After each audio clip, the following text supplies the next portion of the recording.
think Jordan Peele is like a real honest-to-God genius, and I think he spent 5 years working on a script that ended up being really tight and very specific and saying in every moment exactly what he wanted it to say. And that was because of his focus and hard work and because of how much we all spent working on it and how much we all cared about it. I think another thing as well is Jordan. I think a lot of films nowadays are just making films and making it. I think Jordan has something to say about this issue and about what it feels like to be black in a white environment. And it's almost like taboo. We didn't realize that interracial relationships is a taboo subject.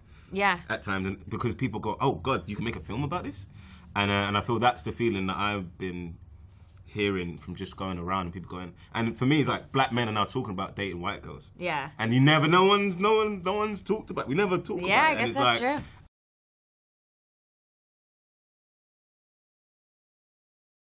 Yeah, well, I think the script in and of itself tells a very complicated story really beautifully. There's a lot going on in it that doesn't reveal itself until you've seen the entire movie, and then also further reveals itself on second viewing, which is something I love about it, is that there's a lot you don't see the first time you see it.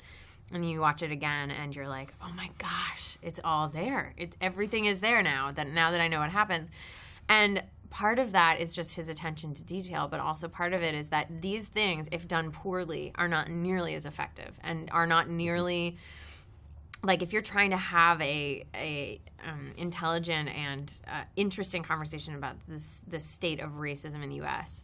and in the world, and you kind of fudge it, like what a missed opportunity.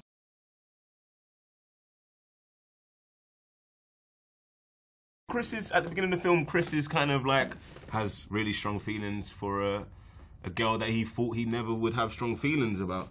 And he's quite daunted about meeting their parents. And the fact that she said that she's never dated a black guy before. So he's kind of like, oh, well, is this going to be a thing? Yeah. And so, because he cares so much about her.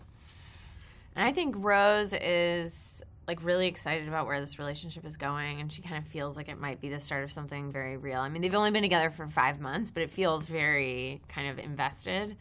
And so the idea of bringing him home to meet the family is kind of a no-brainer. I think she's mostly just excited about it and hasn't really given it much thought because she thinks, like, my parents are cool. They're going to be fine. They're not going to act weirdly.